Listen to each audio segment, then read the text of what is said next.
पणाला लावून कठोरा भागातील जय अंबा अपार्टमेंटच्या 70 कुटुंबांचे रक्षण करणाऱ्या करीना थापाला राष्ट्रपती द्रौपदी मुर्मू यांच्या हस्ते राष्ट्रपती भवनात एका शानदार कार्यक्रमात प्रधानमंत्री राष्ट्रीय बाल पुरस्काराने गौरविण्यात आले। वीर बाल दिनाच्या औचित्याने केंद्रीय महिला व बाल विकास मंत्रालयाच्या वतीने राष्ट्रपती भवनात आयोजित या कार्यक्रमास विभागाच्या मंत्री अन्नपूर्णा देवी, राज्यमंत्री सावित्री ठाकूर आणि सचिव अनिल मलिक उपस्थित होते। यावेळी राष्ट्रपतींच्या हस्ते विविध श्रेणींमध्ये देशातील 70 बालकांना प्रधानमंत्री राष्ट्रीय बाल पुरस्काराने गौरविण्यात आले। पदक, सन्मान चिन्ह आणि प्रमाणपत्र असे या पुरस्काराचे स्वरूप आहे। समय सूचकता व धाडसाच्या जोरावर करीनाने सिलेंडरचा स्फोट होण्यापासून थांबवला व भीषण अपघातातून अपार्टमेंटचे रक्षण केले। शौर्य, क्रीडा, समाजसेवा, विज्ञान, तंत्रज्ञान, पर्यावरण, कला व संस्कृती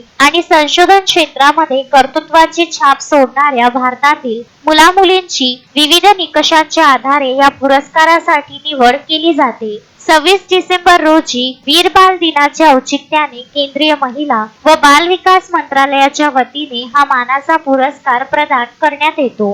विदर्भ न्यूज ब्युरो, अमरावती।